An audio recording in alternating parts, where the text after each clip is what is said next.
ផឹកស្រាហ្នឹងវាមិនមែនក្រិនត្រឹមតែថ្លើមណាវាធ្វើឲ្យងាប់សាច់ដុំបេះដូងដោយចំពោះទៀតអញ្ចឹងអ្នកខ្លះទៅពេល alpha phytoprotein បាទវាគឺជាប្រូតេអ៊ីនផលិតនៅក្នុងថ្លើមរបស់ទារកដែលកំពុងលូតលាស់ហើយវាគឺជាប្រភេទប្រូតេអ៊ីនមួយយ៉ាងដែលត្រូវបានផលិតឡើងជាចម្បងដោយថ្លើមនិងថង់សុទ្ធរបស់ទារកនៅក្នុងកំឡុងពេលលូតលាស់នៅក្នុងផ្ទៃម្ដាយចំពោះមនុស្សពេញវ័យដែលមានសុខភាពល្អកម្រិត alpha phytoprotein នៅក្នុងឈាមមានទាបបំផុតបាទទី1តើគេធ្វើតេស្តalpha phytoprotein នៅក្នុងគោលម្ដងអ្វីខ្លះបាទការធ្វើតេស្តរបស់alpha phytoprotein ត្រូវបានប្រើប្រាស់នៅក្នុងករណីសំខាន់ៗពីរបាទទី1បាទសម្រាប់ស្ត្រីដែលមានផ្ទៃពោះបាទគេប្រើវាដើម្បីពិនិត្យមើលសុខភាពរបស់ទារកនៅក្នុងផ្ទៃនៅចន្លោះពី15ទៅ20សប្តាហ៍បាទទី1បាទទី1បើ AFP ខ្ពស់ពេកអាចបញ្ជាក់ថាទារកមានបញ្ហាឆ្អឹងខ្នងបាទមានបញ្ហាមានកូនភ្លោះទី2បើ AFP ឬក៏ alpha phytoprotein ហ្នឹងវាទាបពេកវាគឺជាសញ្ញានៃមហារីកបាទវាជាមនុស្សទូទៅគឺ tumor marker ចំពោះបុរសឬស្ត្រីដែលមិនមានផ្ទៃពោះគេប្រើ alpha phytoprotein ជាសញ្ញាសម្គាល់ដុំសាច់មហារីកបាទឬក៏យើងហៅថា tumor marker បាទយើងពិនិត្យឃើញថា alpha phytoprotein វាឡើងខ្ពស់មានបញ្ហាសម្រាប់មនុស្សទូទៅបាទអាហ្នឹងគឺបញ្ជាក់ថា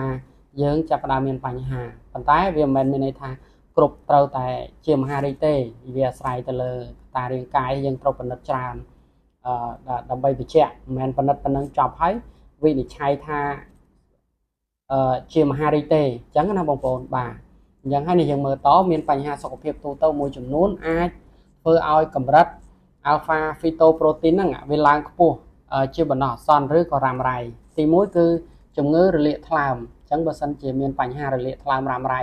អាហ្នឹងក៏ជាកត្តាមួយដែរហើយនឹងការរលាកថ្លើមស្រួចស្រាវឬរ៉ាំរ៉ៃដូចជាការរលាកថ្លើមប្រភេទ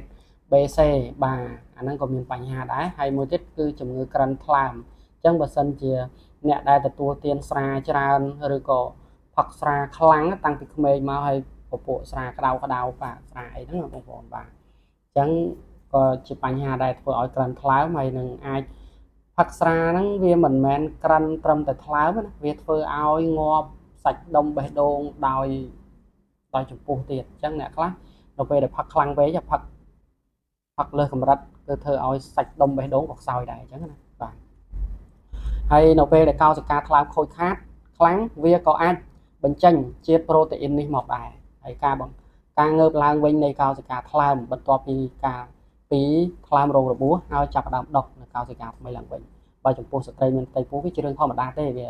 អត់មានបញ្ហាទេបើសិនជាវាឡើងខ្ពស់វាអត់មានអីខុសប្រក្រតីទេដោយសារតែ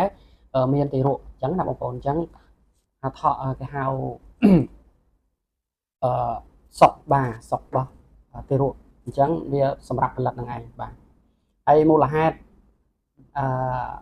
alpha phytoprotein ហ្នឹងវាមហារីកទេបាទអញ្ចឹងនេះចម្លើយទោះបីជាមិនមែនគ្រប់ករណីទាំងអស់ជាសុទ្ធតែជាមហារីកទេប៉ុន្តែ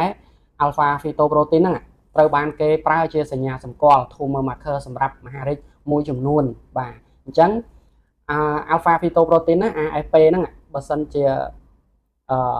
ឲ្យវិនិច្ឆ័យវាមហារីកក៏មែនដែរ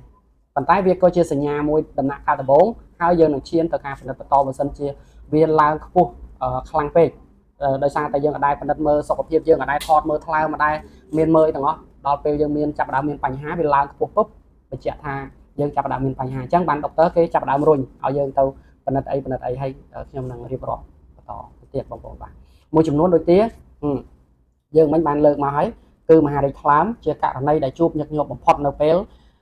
alpha phytoprotein ឡើងខ្ពស់ខ្លាំងបាទហើយនឹងការរលាកថ្លើម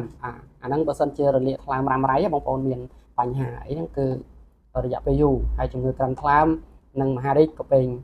ពងស្វាស OVA បាទប្រភេទមហារីកដែលកើតចេញពីកោសិកាgerm cell ហើយមហារីកតាមបំពង់រំលាយអាហារមួយចំនួនដូចជាមហារីកក្រពះឬលំពែងដែលមានកម្រិតតិចតួចអញ្ចឹងណាបងប្អូនបាទបន្តទៀតហើយអញ្ចឹងនៅពេលដែល AFP នេះ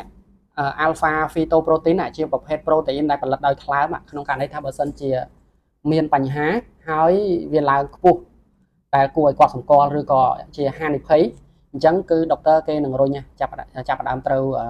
រុញទៅខាងផ្នែកឬក៏ទៅបណ្ឌិតបន្ថែមដើម្បីបញ្ជាក់ថាតើថ្លើមយើងនឹងមានបញ្ហាអត់ឬក៏សុខភាពរបស់យើងនឹងវាមានបញ្ហាអត់វាអាចកើតមហារីកអត់អញ្ចឹងដើម្បីអាចបញ្ជាក់នឹងស្រាយចម្ងល់ឬក៏នៅពេលដែលយើងដឹងហើយយើងអាចមានការភ័យខ្លាចអញ្ចឹងយើងត្រូវតែបណ្ឌិតបន្ថែមទាំងអស់អញ្ចឹងដុកទ័រគេនឹងណែនាំតាមដំណាក់កាលមួយទៅដំណាក់កាលមួយអត់អាចបណ្ឌិតតែម្ដងនៅពេលដែលវាឡើងខ្ពស់ហើយយើងសន្និដ្ឋានថាវាគឺជាមហារីកក៏អត់ទេអញ្ចឹងណាបងប្អូនអញ្ចឹងនៅពេលដែលឡើងខ្ពស់គឺត្រូវតែបណ្ឌិតដើម្បីបញ្ជាក់បន្ថែមតាមដានឬក៏ស្វែងរកវាឲ្យច្បាស់ថាតើវាបណ្ដាលមកពីអីអញ្ចឹងណាពីព្រោះអ្នកខ្លះរាងកាយរបស់គាត់នៅពេលដែលគាត់ញ៉ាំស្រាយអញ្ចឹងបើវាគ្រាន់តែឡើងខ្ពស់ដោយសារតែរបបអាហារដោយសារតែគ្រឿងសង្វឹងគ្រឿងកំប៉ុងឬក៏ថ្លើមយើងមានបញ្ហាអាលៀកឬក៏ប៉ះទង្គិចអីចឹងណាបងប្អូនធ្វើឲ្យថ្លើមយើងមានបញ្ហាអញ្ចឹងហើយក៏វាអាចធ្វើឲ្យឡើងខ្ពស់ដែរអញ្ចឹងបាទអញ្ចឹងដើម្បីឈានទៅដល់ការវិភាគហើយនឹងដាក់គោលដៅឬក៏បញ្ជាក់ថាយើងមានបញ្ហាឬអត់បញ្ហានេះ3យ៉ាងដែលយើងអាចយកទៅវិភាគបានបាទទី1គឺអូអេកូមើលបាទអូអេកូមើលថ្លើមបាទស្វែងរកថាតើវាមានដុំសាច់អត់មានអុចមានចុចមានលវោះមានតបៅមានអីអត់បាទបើសិនជាក្នុងដំណាក់កាលទី1ហ្នឹងបើអូអេកូហើយឃើញតែមានបញ្ហាគឺគេចាប់ដើមរុញបាទពីរទៀតធ្វើ CT scan ឬ MRI ដើម្បីពិនិត្យឲ្យកាន់តែច្បាស់អញ្ចឹងនៅពេលដែលធ្វើ CT ដុកទ័រគាត់អាចសន្និដ្ឋានបានហើយថាសាច់ហ្នឹងឬក៏ថ្លើមហ្នឹងចាប់ដើមមានបញ្ហាវាស៊ីដល់កម្រិតណាបញ្ហាបាទបើសិនជាយើងអត់ធ្វើ CT អត់ធ្វើ អូអេកូនេះទេអាពីរនេះអាដំណាក់កាលទី1ទី2នេះអញ្ចឹងយើងក៏អាចសន្និដ្ឋានថាយើងនឹងមានកើតមហារីកឬក៏អត់ដែរអញ្ចឹងណាបាទអញ្ចឹងហើយបានដុកទ័រគាត់នឹងទាមទារពិនិត្យបន្ថែមអញ្ចឹងហើយបានអានេះគឺជាគោលសំខាន់ណា alpha fetoprotein នេះដែលជាការផលិតប្រូតេអ៊ីននៅក្នុងថ្លើមចេញមកច្រើនលើសបរិមាណធ្វើឲ្យដុកទ័រគាត់ចាប់ផ្ដើមពិនិត្យបន្ថែមអញ្ចឹងដើម្បីពិនិត្យបានអូអេកូមើលថ្លើមហើយនឹងផុតពីអូអេកូហើយមើលអត់ច្បាស់ទេបើសិនជាមើលទៅស្ថានភាពមានបញ្ហាអញ្ចឹងគាត់នឹងរុញទៅតែបើថាអត់មានអីទេអស់នេះអត់មានទៅពិនិត្យទេហើយបើសិនជាយើងចង់ពិនិត្យក៏ពិនិត្យធម្មតាទៅមើលសញ្ញាមើលថ្លើមមើលអីធម្មតាបាទហើយចុងក្រោយបាទនេះចុងក្រោយសំខាន់ណាគឺ biopsy បាទ biopsy នេះគឺជាការច្រឹបសាច់ចោះសាច់យកទៅពិនិត្យបាទឬក៏យើងអាចមានជំរើសមានពីរបើសិនជាមិនត្រូវការចាំបាច់វះកាត់គាត់ថាសាច់វាធំហើយសាច់វា10-20-30% គឺចាំបាច់ទៅកាត់ឬក៏ដុំសាច់ដែលវាដុះនៅក្នុងថ្លើមនោះវាធំខ្លាំងហើយអាចទុកបានទេជំរើសមានពីរទី1វះកាត់ហើយយកសាច់ទៅពិនិត្យបាទហើយអាស្រ័យលើដុកទ័រគាត់អ្នកវិភាគអាស្រ័យលើការព្យាបាលរបស់ដុកទ័រទេអញ្ចឹងណាហើយបើសិនជាមួយទៀតគឺយើងច្រត់សាច់ឬក៏ចោះសាច់បាទអញ្ចឹងចោះសាច់ហ្នឹងគឺដាក់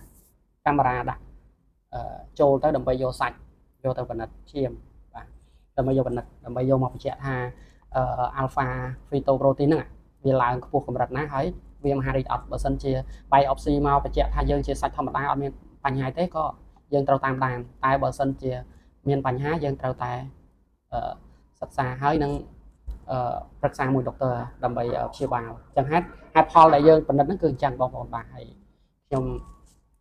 ក៏មានប៉ុណ្ណឹងបាទហើយអរគុណច្រើនបងប្អូនបាទក៏បងប្អូនមានបញ្ហាអញ្ចឹងបងប្អូនអាច comment នៅក្នុងវីដេអូបានអញ្ចឹងណាបងប្អូនបាទហើយជួយ subscribe YouTube channel ផងបងប្អូនបាទហើយអរគុណច្រើនជម្រាបលាបាយបាយបងប្អូនបាទ